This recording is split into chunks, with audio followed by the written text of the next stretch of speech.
காளியாத்த கோயில் கிட்ட சாராயம் காய்ச்சிட்டாங்க, குடிச்சு போயிட்டானுங்கண்ணே. நான் ஸ்டேஷன்ல போய் கேக்குறேன், கண்ணா பின்னான்னு திட்டுறானுங்க. நம்ம பேர் சொன்னியா? சொன்னனுங்க.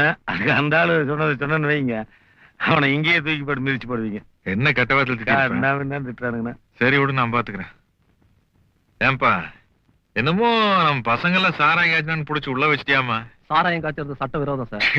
அந்த ஈர வகையில எங்களுக்கு தெரியுமில்ல. ஆனா சட்ட விரோதமா காய்ச்சினாத்தான் 4 காசு சம்பாதிக்க முடியும். பைத்தியக்காரனா இருக்கிறியா? அது சரி, நான் பாட்டு கொடி ஏத்திட்டு இருக்கிறேன். நீ உன்னோட மோட்டார் பைக் எடுத்து போலீஸ் ஸ்டேஷன் போய் நம்ம பசங்களை எல்லாம் வெளியே திறந்து விட்டுரு. முடியாது சார். என்ன மிஞ்சி போனா டிரான்ஸ்ஃபர் தானே பண்ணுவீங்க, பண்ணிக்கங்க. டிரான்ஸ்ஃபர் தான், அசலும் இருக்குல்ல மேல. அது நம்ம பசங்க எல்லாம் கோவக்கார பசங்கப்பா.